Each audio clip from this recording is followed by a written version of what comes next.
We're very proud to welcome Lieutenant General Gerald Jerry Boykin. Thank you for being here, General.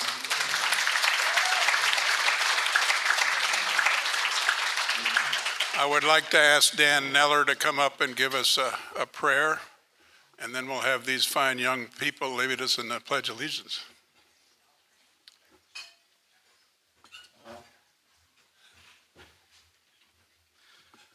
Let's join our hearts together. Oh, gracious Father, sovereign God, we ask for your presence, we ask for your blessing, we ask for your divine guidance, which is so important for us now.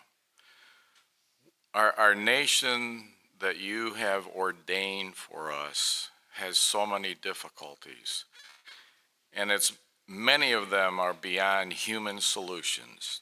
And so we humbly ask for your guidance, your presence, and your action. And so we're grateful that we can be gathered here. We're grateful to hear from General Boykin and the understanding and the wisdom that he has. And thank you for this time. We pray in Jesus' name. Amen. All right, if you are wanting to stand, please do. We have 4 junior ROTC students from Union Pines High School. They are in the top 3% in the whole country.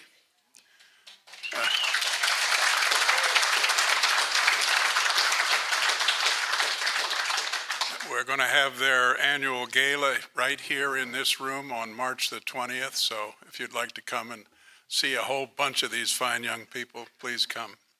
We also have a young man who's the grandson of Tom and Linda Lynn Cacadelis, who is a Civil Air Patrol cadet, and please, young people, lead us in the pledge to our flag.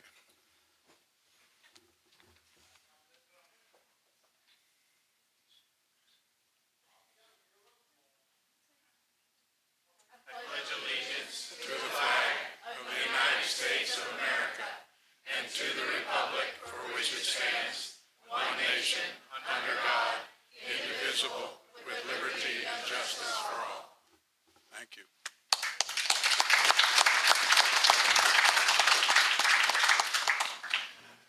If you have been around for a bit, you've seen some wonderful reunions with the general. I believe his sergeant major is here. Raise your hand, sir, if you're in the back there. That was the biggest hug I think I saw all night.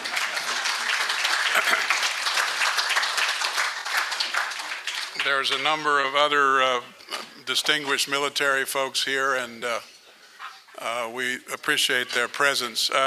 Buck Kernan, who worked closely with the general on going to get Noriega in Panama years ago, is a member, or was a member here and lived here, and Buck died 4 or 5 months ago, unfortunately, but another great man, jumped out of too many airplanes, unfortunately, but talk about service to the country. He was the epitome of that.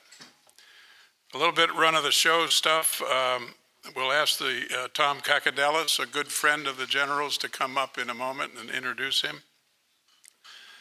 If you develop questions you'd like to ask the general after his remarks, please write them down. There's tablets and paper. It'll be a little easier if we can just hand him a written version of the question instead of shouting it out. He has a cochlear implant, but I'm not sure what the range is, so. Let's see. There will be book sales after we're all done out in the lobby here if you'd like to buy one of his more recent books. He's a very prolific author, I might add. The board members for the James E. Holzhauser series that are here are myself, John Rauerdink, raise your hand, John, Kay Wilt in the back there, and Stephen Later is here, I believe. Stephen, there you are. We strive to keep this series going, to bring you speakers who can talk about topics that are current, important. We have the James E. Holshouser Jr. Speaker Series has been going now for 6 years. Holshouser was the 68th governor of North Carolina, 1973 to 77. We want to thank the Holshouser family for allowing us to honor his legacy with a strong series of speakers on current events. Some of you have been around to see many of those. Ben Carson was probably the highlight of all that, but I'm sure the general will overcome him. The governor was known for working across the aisle. He was elected unexpectedly, really, as the first Republican governor since 1896 here in North Carolina. And he sort of had to work across the aisle because he was alone in the governor's mansion. But he was very good at it. And in consultation with the Holshouser family, we have agreed to move on, and we will be renaming the series very soon. Your input on that is very welcome. Our next speaker will be Rebecca Kleefisch on April 15th. She's the former Lieutenant Governor of Wisconsin, and she will teach us how to win elections. Isn't that useful? Particularly this particular year. So enjoy your meal. I hope you enjoyed your meal. If there's still a little bit left out there, please help yourself. My friend Tom Kakadelis will come up now to introduce the general. And if you have questions, please write them down, and I'll come collect them as we start the Q&A. Thank you.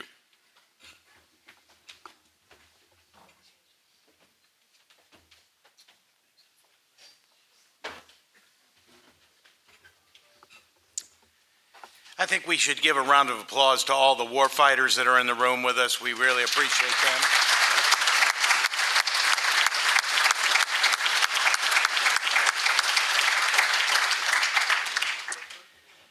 It's truly an honor for me to introduce not only a distinguished American hero, but a man I am grateful to call a friend. Lieutenant General Jerry Boykin, United States Army, retired, is a North Carolina native who has devoted his life to serving both his country and his faith. He currently serves as the Executive Vice President of the Family Research Council in Washington, D.C. General Boykin's final military assignment was at the Pentagon as Deputy Undersecretary of Defense for Intelligence, where he oversaw intelligence gathering for the protection of the United States. Over a remarkable 36-and-a-half-year Army career, he spent more than 24 years in joint special operations, holding command at every level. He was one of the original members of the United States Army's Delta Force, and later had the privilege of commanding these elite warfighters in combat. He participated in some of the most significant missions of modern military history, beginning with Desert One in 1979, the attempted rescue of American hostages in Iran, the invasions of Grenada and Panama, and the capture of Manuel Noriega, and the pursuit of Colombian drug lord Pablo Escobar. In 1993, he faced Muslim warlord Osman Atto in Somalia, events later chronicled in the film Black Hawk Down. He ultimately served as commander of the United States Army Special Forces Command and as commandant of the John F. Kennedy Special Warfare Center and School at Fort Bragg. He also spent 6 years in the intelligence community and served on national policy coordinating committees addressing terrorism and homeland security. He is an accomplished author, including his memoir, Never Surrender, A Soldier's Journey to the Crossroads of Faith and Freedom. And while his military resume is extraordinary, he will tell you his most important mission is serving as an ordained minister and the founder of Kingdom Warriors, a ministry that encourages Christians to live boldly in their faith. He and his wife, Ashley, are blessed with 5 children and 6 grandchildren. My own connection with General Boykin began after I read Never Surrender.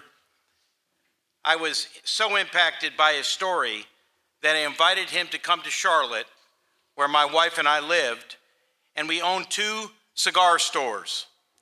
He and Ashley graciously came, signed books, shared stories from his life, and most importantly, shared his faith. Years later, I joined the pastor engagement team at the Family Research Council, where General Boykin, along with now Congressman Mark Harris, became my bosses. Through conferences and gatherings across the country, I watched him encourage pastors, bless fathers and sons, and challenge church leaders to stay informed, get engaged, and stand courageously in the public square for what is true and righteous. What I've seen firsthand is this: he is the same man in private with his team that he is in public before us tonight. He has ministered to small groups of dads, and he's spoken before international leaders. He has blessed the fatherless, consulted the faithful, consulted presidents, and still takes time to invest in people like me. He has remained faithful both to the gospel and to his countrymen. He is my friend, God's servant, a kingdom warrior, an American patriot and warfighter, our speaker tonight. Please join me in welcoming Lieutenant General Jerry Boykin.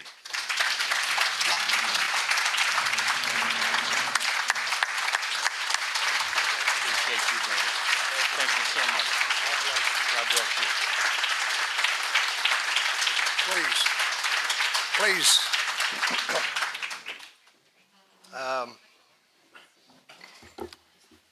I don't know what to say. I mean, really. I walked in here tonight knowing that one of the people that was coming was Mike Jones here, retired general. And I looked around and we had 2 A-teams full of other people that came tonight that I had no idea they were coming, and they didn't say anything. And my Sergeant Major, Mike Bishop, is here. Best Sergeant Major I ever had, the best.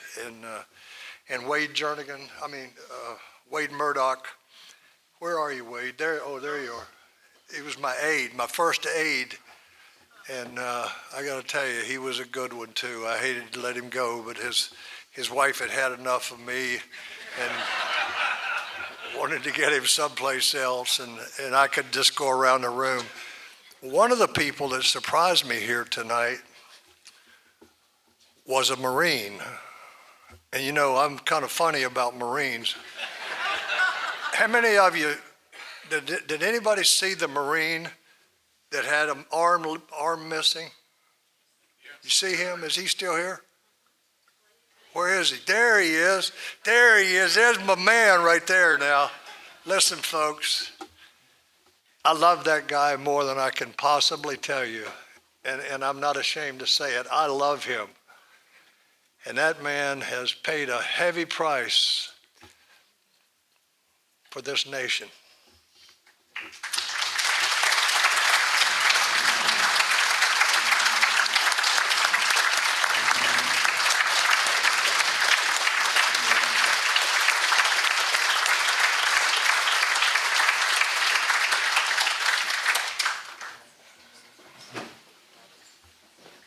You still owe me a goose hunt. Okay? Wonderful guy. Listen, I'm so delighted to be here. Look, I'm going to just say this to you right up front, just so you understand. I love America. I really love this country. And I am burdened when I see people that don't appreciate what America is and what America has done. They don't know anything about history. And it drives me absolutely crazy. And I'm a Christian, but there are times when I get very unsanctified when I see that kind of thing. Somebody's out there burning a flag. I tell you what, that's when I go ballistic when I see that kind of stuff. We have been given a great country here, and we need to be proud to be Americans.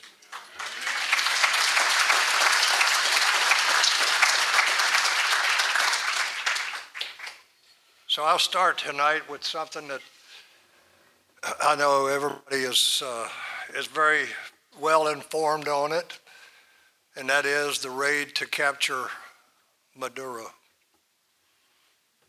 Now, you stop and think about this.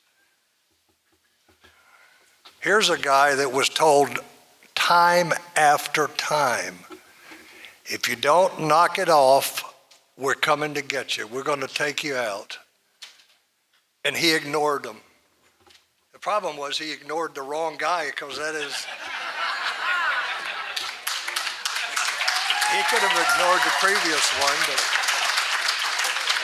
yeah, but he made a huge mistake, and it cost him. And I remember when we got the president of Panama out, when we got him out and we brought him back here to the United States, Manuel Noriega, and we said, what's going to happen to him? Well, so what's going to happen to Maduro? He is going to prison, and I would say to you, unless there's some international law that prohibits it, I would say to you, they need to take him to the death chamber because of the number of people that he has killed. And you stop and think about it. That man has been killing Americans ever since he got into the leadership position there. He's been killing Americans. And then everybody, not everybody by a long shot, but so many people are all up in the air because we're killing people in boats that are killing our Americans on the streets of America. Does that make sense? It obviously did to the last administration, and I'm going to try not to be political here, but there's some things you just got to deal with. And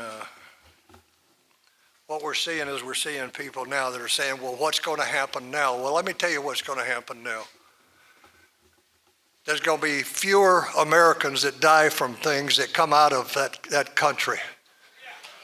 They're not going to be able to get the same volume of drugs, fentanyl, cocaine, all these other drugs. Now, I'm not stupid enough to think that there'll never be any more coming out of there, but I can tell you what, they won't be coming out of there on his watch. And that is going to save the lives of Americans, because these things are not coming out of Nicaragua anymore. I mean, never mind, forget I said Nicaragua. I did a little thing in Nicaragua one time on drugs, and at any rate. But listen, I think what that signaled was a couple of things. One is that there's a new sheriff in town.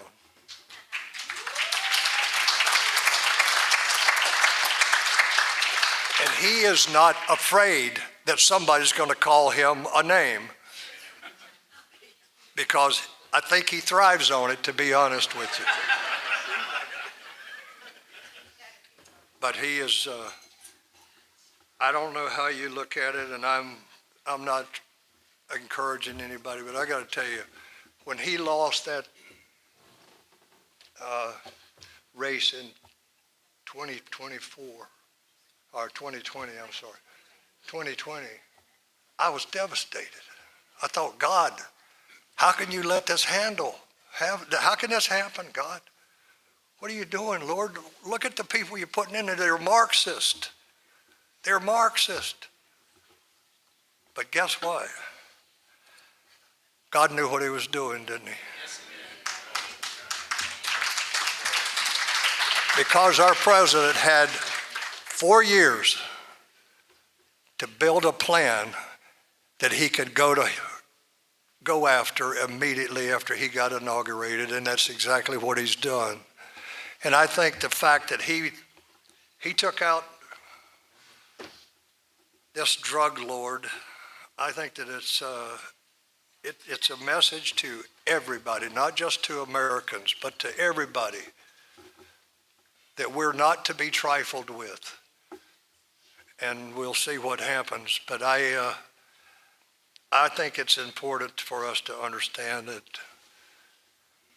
that this country has done more for the rest of the world in the 250 years that it's been a nation than any other country in history. America. America. Be proud to be an American. And I thank our president, and I thank our God that he has given us what we needed at this time. And now what we have to do is all we can to make sure that we keep it. We keep it. And you've heard the story of the lady that stepped out in the seat in the street of Philadelphia and said, "What kind of government have you given us?" And he said, "A republic if you can keep it." A republic if you can keep it, ma'am. And what? Meaning people were going to be coming after us.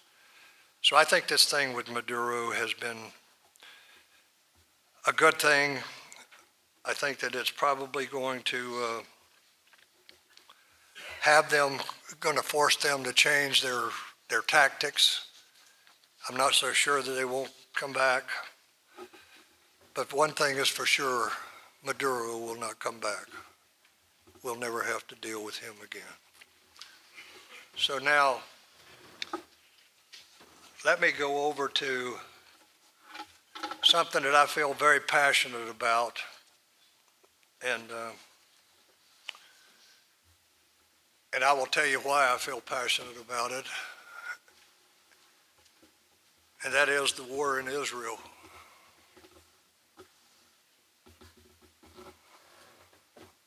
I have 3 reasons why I'm incredibly passionate about what's happening there. First of all, my 3 children are Ashkenazis.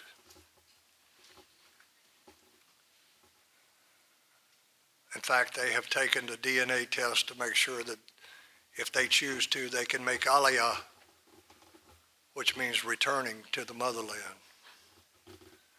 And one of them, I think, the one that is in the Secret Service, he may be the first one to go over and make Aliyah. They are proud of their Jewish heritage. And what I do not understand this anti-Semitism that is just growing in this nation. I don't understand it. And if you happen to be one of those people, you don't have anything good to say about the Jews, then I'm sorry, and I'd be very happy to sit down and talk to you. I'm going to give you some stuff here that's history, and it's things that people just really don't know much about. But the second reason is because for a period of time, I lived in Israel. I lived up in the Golani Brigade with the recon company up there. I had a squadron of my own people up there, and we went up there and we stayed there for a while, and then we started rotating. They would rotate over to us, we would rotate back to them, and the guy that was the commander of that was a guy named Amir Metal. He was legendary. He was an incredible warrior, and his men just looked at him like he was God or something. And he was a great guy, and he and I became so close that we were brothers. I mean, really.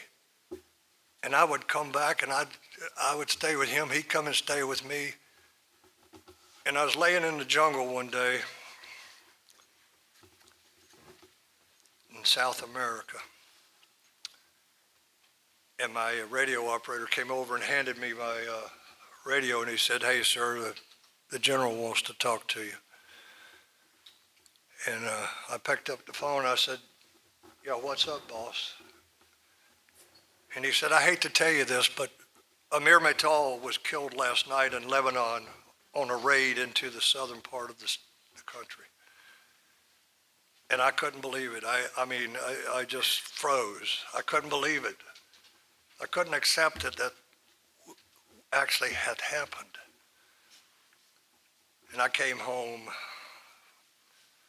a couple of weeks after that, and I went to Israel to see his parents. And I promised them, I said to them, as we sat and wept, I said to them, I will do all I can to avenge his death. And they thanked me. And we wept some more. So for that reason, I'm very passionate about it. And the last reason is really because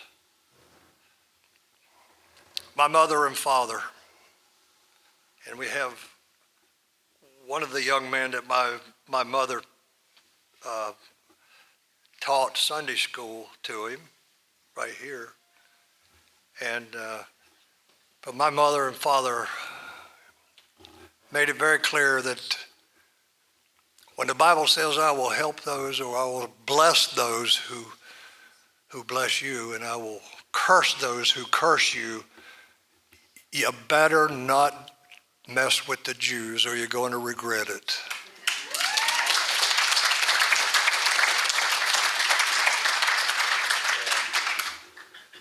And that's the third reason that I really have a deep passion for Israel. On the 7th of October, the whole world was stunned by the demonic attack on the nation of Israel by evil, diabolical men and women who came out of Gaza.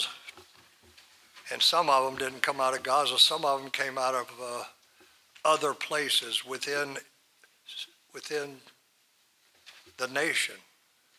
And but everybody thought it all came out of Gaza, but it didn't. And some of it came across the border. But I got to tell you, when that happened, that was when I started thinking, now is the time for me to fulfill that promise that I made to his mother and father. So I went over to Israel and sat down and talked with the people there. What can I do? What can we do? How can we help you? And then last year in May and June, I went over at the request of the governor of Judea and Samaria. And I went over there during what actually turned out to be their Memorial Day. I didn't know that until we got there, but they did it intentionally to have us there during their Memorial Day. And one of the things that they did when we got there was they took us up to the Knesset, and they made us sign a pledge that we would never tell anybody what we saw. And then they took us into a room. If you wanted to go, you didn't have to go. And Michelle Bachman was with us, for example, and she just definitely did not want to go in there. And they showed us a 42-minute video of what happened on the 7th of October. I have seen some bad stuff in my life. I've seen some bad stuff on the battlefield. but I've never seen anything that impacted me the way that did. There were things that a human shouldn't even be able to think of something like that. And I got to tell you, when it was over with, I just went and prayed and said, Lord, God, bless these people. Bless these people, God. They are yours. You raised them up. Bless them, God. And what the mayor of Judea and Samaria wanted to do, or I say mayor, governor is what they use, what they wanted us to do was go to the Knesset with them and help them to understand that Judea and Samaria was an area that is being neglected, and there is no such thing as the West Bank. There is no such thing as the West Bank. It's Judea and Samaria. And by the way, do you realize that 82% of what you read about in the Bible comes out of Judea and Samaria? And now they call it the West Bank, and people that come over for a tour of the Holy Land, generally speaking, don't even go into that area. And there's some sites in there like the tomb of the patriarchs, you know, and the red heifers, and all kinds of things. Joseph's grave, all of those things are in there, and people don't go and see them. And what the enemy is trying to do is they are basically trying to get the government to consider letting them have all of Judea and Samaria and move all the people. Because that's what they did to Gaza. When Ariel Sharon became prime minister, he said, okay, all of you that live in there, get out, go home, find another place. Well, I got to tell you right now, you got a bunch of people that over there that based on what happened on the 7th of October, they're ready to fight. They're ready to fight. The fight's not over with them. And if you remember, when this first happened on the 7th of October, Benjamin Netanyahu came online and said, we have to annihilate them. We have to annihilate them, because if we don't, they'll be back here in 5 years. Now you say, well, that's awfully hard. That's awfully hard. Well, the only thing I can say, and you can get angry with me if you want to, I don't care. I got a lot of people that are angry with me. The good news is my wife is not one of them. But I have to tell you, it's beyond me as to how this anti-Semitism could go on. And what we have to do here as Americans, but also as Christians, we've got to do all we can to get people to understand that these are God's chosen people, period. They are God's chosen people. And that's why the Bible says, I will curse those who curse you, and I will bless those who bless you. And we need to be aware of what the Bible tells us. So what they wanted to do was they wanted us to go up to the Knesset with them, and we did. And they wanted us to talk to the Knesset and get the Knesset to make some changes in the legal system. In Judea and Samaria, first of all, you have about 550,000 Jews, and you have about 3+ million Arabs, most of which are fairly peaceful, but not all. And they are one of the places that got hit on the 7th. Everybody thinks it came out of Gaza. No, these people, they came right out of their homes and started killing Jews. And while we were there, they had an event that occurred. There was another ambush to a man and a woman, man and his wife, and the governor was with us when this happened, and they called him and said, "You got to get here. We've had another killing," and they killed 2 people there. Here's the thing. In that part of Israel, the people that are doing this killing and the people that are doing all of these other things are not under Israeli law. I didn't say Jewish law. I said Israeli law. So they can do things and not be punished for it. But if you take a Jew in there and he does something wrong, then he's going to pay the penalty for it. And what they were asking us to do was to please get them to have everybody come under Jewish law, Israeli law, not Jewish law, okay? And they took a vote. God bless them, they took a vote. And they passed it. But then the next day, they put a rider on it that said that it was conditional. It was conditional. And I don't know what the heck that means. You know, you're either in the law or out of the law, but they didn't do a whole lot there. So we're going back and talk to them again. And by the way, there could not be a better ambassador over there than Mike Huckabee. That guy is incredible. And I've known him for quite a few years, but he is doing a great job over there. And he's not afraid of anything. So good for him.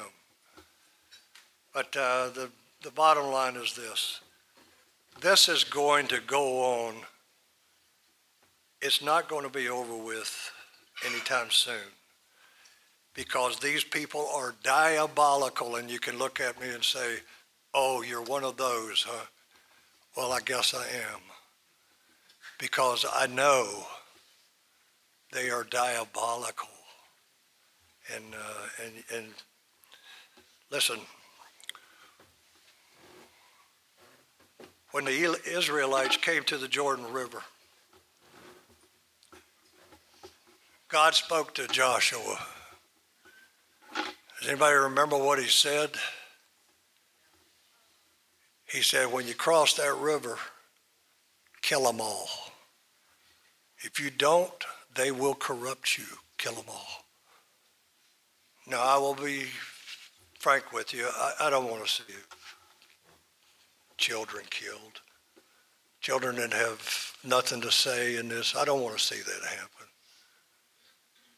But I also think that these people that are saying this could all be sorted out if the Jews would just quit shooting people in Gaza or shooting people in other parts of the country, then I'm not with them. I don't understand them. It doesn't make any sense to me. So we eventually went up into all these places where most of the time people don't go because it's the West Bank, and we went up and all through it. I had been through it before when I lived over there, and I knew about it, and God bless them. It made me feel like a real soldier again, because when we got in there, they gave me a rifle, and I said, "Hey, take a picture of it. I just want my wife to see this." You know, they gave me a doggone rifle, but we were trying to do everything we could to convince the Knesset that they needed to do this. and they kind of put it on the back, and they're waiting now for the next Knesset to be in order as before they'll deal with this. But one of the things we did do is when we got back, we got the Congress to actually create a new organization in there in the Congress, and it was all about Judea and Samaria, and it was a caucus to where you now have a caucus up there that is all about Israel. And by the way, the Speaker of the House was a real prince on this thing. He's the one that brought it around and made it happen for us. So we got that, and we're in a situation now where we're hoping that we're going to be able to convince them. And I will tell you, the next time that we go to Israel, I'm going to let everybody here know, because we will take you into the West Bank. And by the way, that caucus, they went through and took West Bank off of everything and put in Judea and Samaria. Yeah.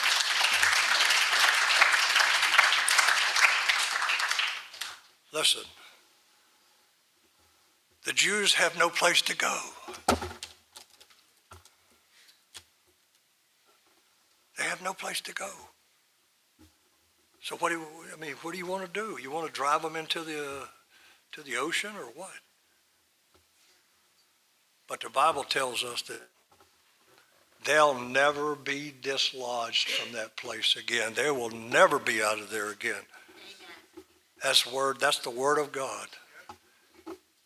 When they came back in there in 1948, that was the beginning of the prophecies about what the Jews are going to go through and what's going to happen.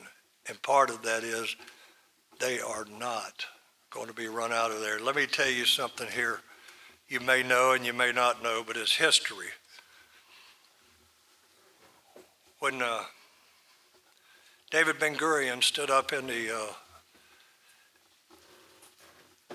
library in Tel Aviv on the 14th of May, 1948, and declared sovereignty. He declared sovereignty. The next thing that he did was he went over and got in touch with the American president, Harry Truman. And he said, Harry, I need one of your people.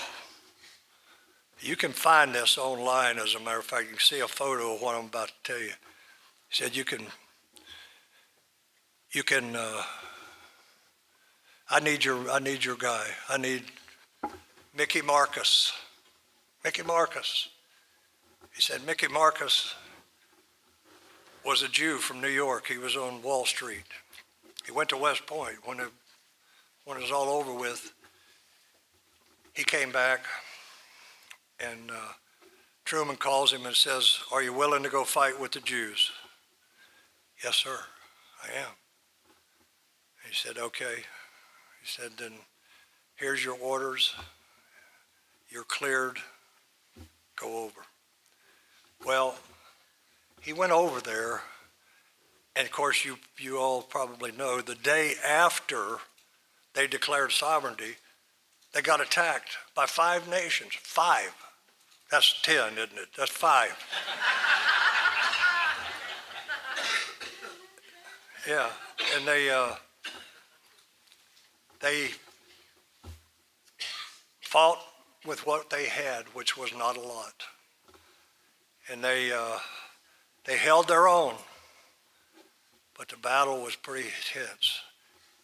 So as it turns out, Mickey Marcus was actually leading them in battle, not just training them, but leading them in battle. And then right before the end of the war, which lasted quite a while. At the end of the war, Mickey Marcus was killed. Some of you know this, you guys that went to West Point. Mickey Marcus is the only man that is buried in West Point that died fighting for another country. Yeah. In the early days of this nation, our government ran out of money. And they went to a Jew on Wall Street. Actually, he was in Philadelphia, but he worked in Wall Street too. And they said, "Man, we're out of money."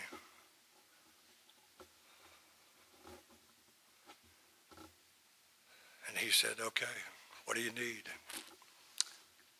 And they gave him the money. He gave them the money. And they bailed the treasury out. And then when we came to the last battle of the Revolutionary War, they went to that same guy again and said, "Can you do it again? We've got one more battle that we have to fight." And he said, "Will you fund it?" And he said, "Yeah, I'll fund it." And he funded it. And of you know the rest. 250 years later.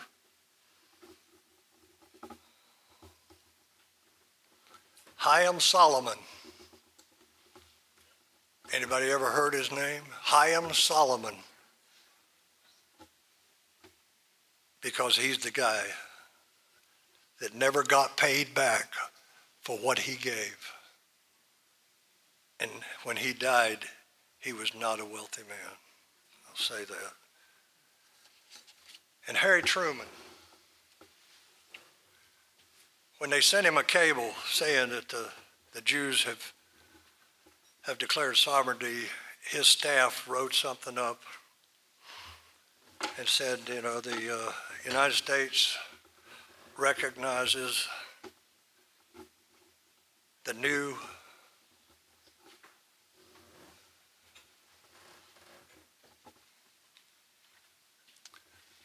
sorry about it.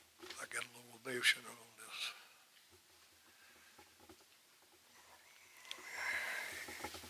He said, what they said to him was, the United States recognizes the new Jewish state as a sovereign entity. Does anybody know what he did? He said, "No, that's not what I'm signing." And he took it and he put, not the new Jewish state, he put the nation of Israel. He understood. He had sat in classrooms when he was a kid, and his Sunday school teachers had taught him that, you know. So I say to you, where's this anti-Semitism coming from? Where is it coming from?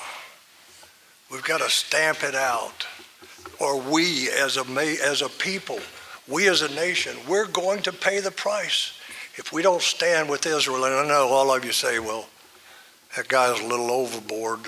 I am, but this is the only chance I'm going to get to talk to you and tell you what I feel and what I think.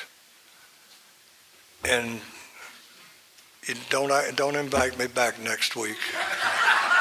So, but now, I think I'm running out of time here, so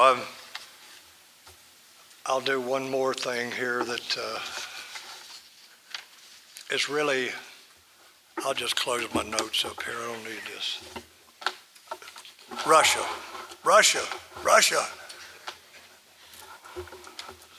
Russia and Ukraine goes back to the 9th century. They were one. And up until really the late 1800s, they were still one, but ultimately they broke away. And in 1991, the Russians agreed to let them be a sovereign nation. And they also agreed to take their missiles and their atomic energy things that would give them something that they could kill their neighbors with, I guess you could say. And so the Russians said, yeah, we'll stand by. We'll take their missiles and their warheads and all of that, and they did. And it took about 5 years before they got them all. They were supposed to be disassembling them and getting rid of them and all that. How many of you think that's what really happened? Yeah, probably not anybody in here. But so they jumped into a new way of doing things, and that is that they decided they'd start annexing land. And they annexed Crimea, and they haven't given it back. And now we're in a fight where they want to take more and more, particularly the Donbass region, up in the northeast corner. The question is, what are we going to do? What is NATO going to do? Are we going to continue standing with them and providing them with what we need to give them? Or are we going to let them figure it out themselves? Listen, I'm going to tell you, and I'm all for supporting,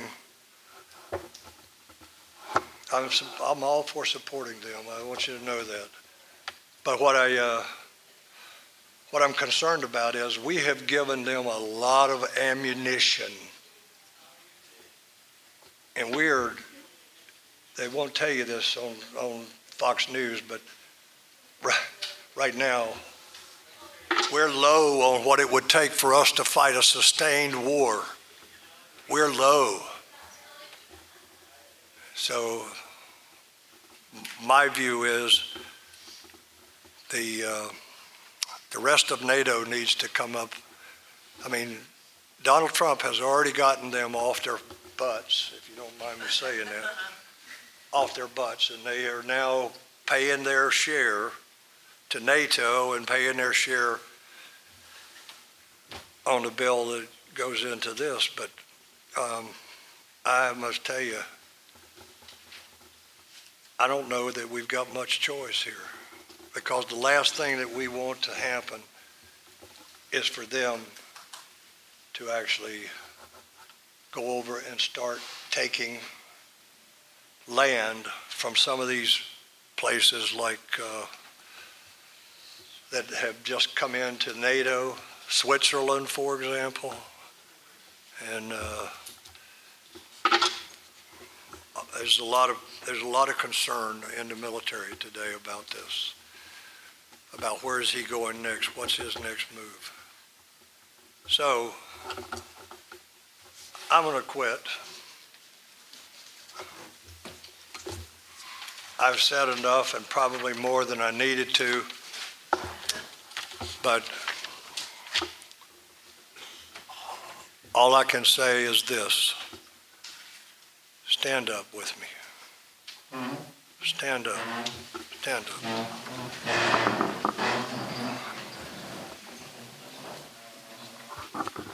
Follow me. God bless America, land that I love. Stand beside her and guide her through the night with the light from above. from the mountains to the prairies, to the oceans white with snow. God bless America, my gone sweet home.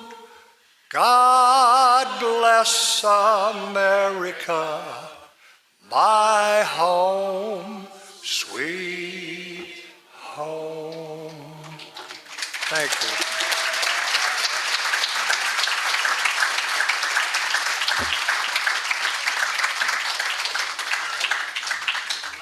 Would you mind taking a couple of questions?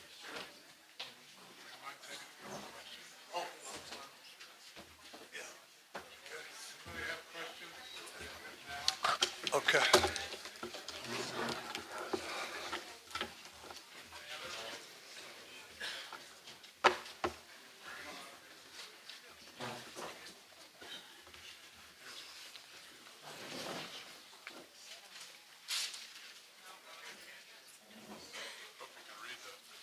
Yeah.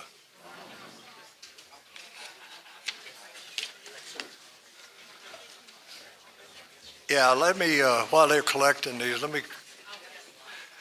this one is, if Obama had stood up to Russia in 2014, would Putin have been, would Putin, okay, well, I know what you're asking here. No. If the United States had intervened in that, there's no doubt in my mind that that would have put a damper on anything that Putin was planning, because he knew that we were a paper tiger. There's absolutely, I don't think there's any way that he would have taken the risk, particularly if it had been the people we have in office right now. Yeah. So, okay.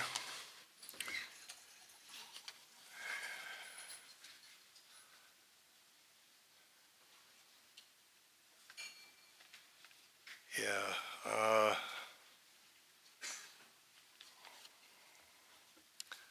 Let me see something here.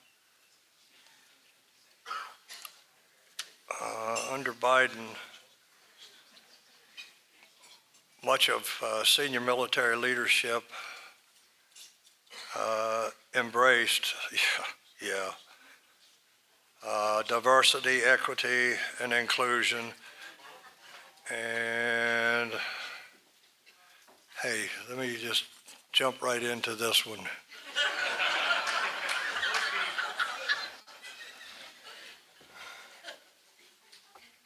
In 19, okay, yeah, put that up there.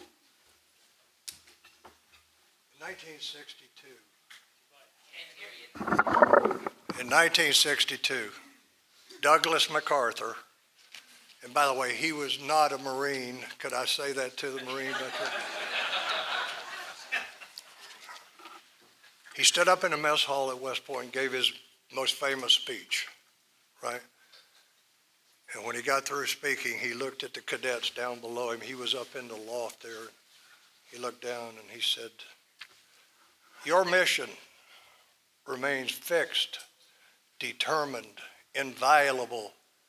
It is to win the nation's wars." That has not changed. What has changed is the leadership. Our military is here to fight and win our nation's wars, and hopefully to deter those wars. This is crazy, crazy. And I got to tell you, when you can't figure out why you're not recruiting enough people, and then you go around and start talking to the soldiers, and I have done that, and they're being bullied because they wouldn't take a shot.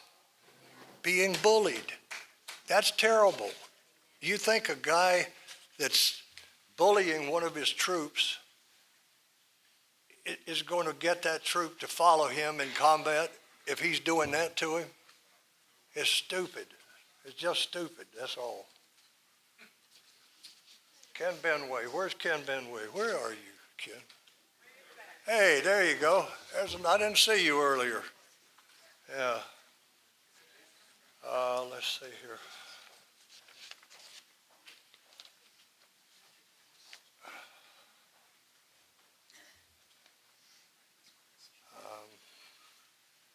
Wish we could conduct surgical, is that what, who wrote this?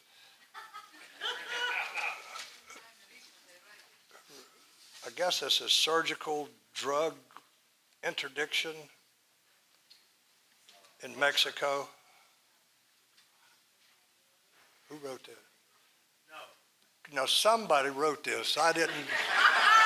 This is not a ghost. I just want to make sure I get it back. Yeah, okay. Which is the greatest threat? I'm going to break ranks with the majority of people. And because they would say China. Well, China is very much a threat, but I would say Iran. And those of you who know anything about Islam, these are 12ers. These people are 12ers. They believe that the 12th Imam was hidden by the angels, either in a well or in a cave, and he won't come back until the whole world is in chaos and bloodshed, and that's when he will come back in and establish Sharia for the whole world. And the only way that they can do that, the whole world has to be in chaos, is with nuclear weapons. The Chinese are bad, but they're not that stupid. These people are, because of their beliefs. And so, yeah, I think that's my personal view. I think China is certainly dangerous, but okay.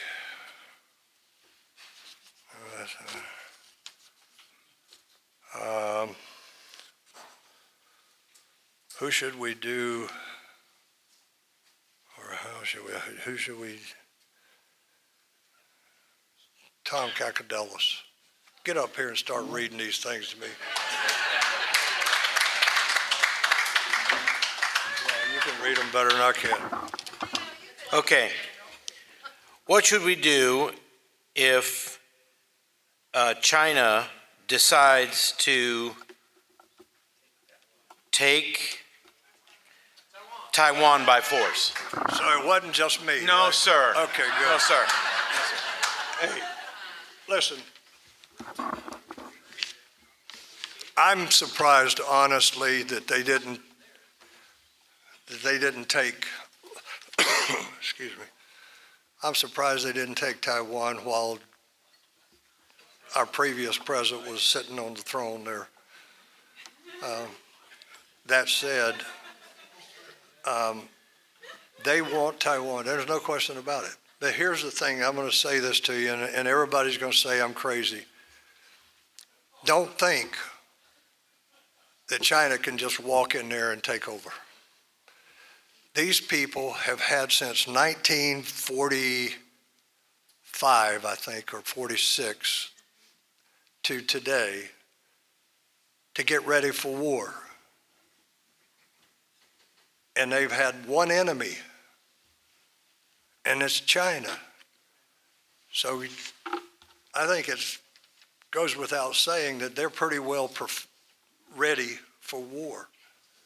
And I think that the Russians or the Chinese are in for a big surprise, to be honest with you, because that's the most technological advanced nation in the world.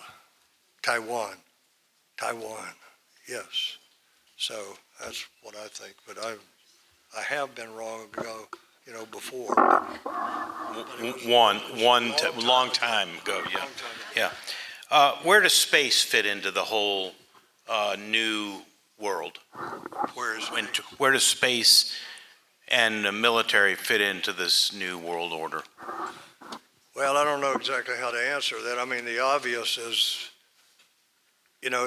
we, as a matter of fact, America, we started weaponizing space years ago, and preparing for, a war that would take us into outer space, and it would have us with the material that we needed to knock down some of their stuff there. So I think that it's very reasonable, and we probably need to know that we already have some capabilities there. So, What do you think is the greatest Difficulty that America faces right now as a culture? politics. No, I'm serious. I mean, you just look at some of the nonsense. The people wouldn't even go to the State of the Union address. And then you had two little chatterboxes up there that were trying to see if they could drown out the president. Somebody hit them with a baseball bat.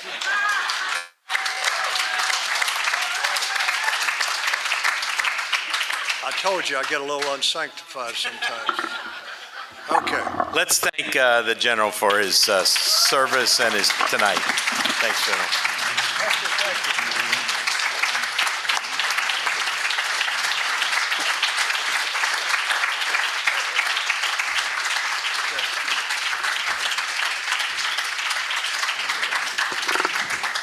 General, thank you very much. We have a local firm here, veteran-owned. There goes your water. Yeah. That's all right. That makes heritage flags out of old wine casks. And Oh, wow. Is that somebody in here? they're not here tonight, no, but they're wonderful people. On the front, it says JEH Speaker Series, General Jerry Boykin, Pinehurst, North Carolina, February 26, 2026. And on the back, it says, General Boykin, we applaud you for your outstanding service to our country and for your sharing your wisdom via your writings and your time with us here today. Thank you, Jerry.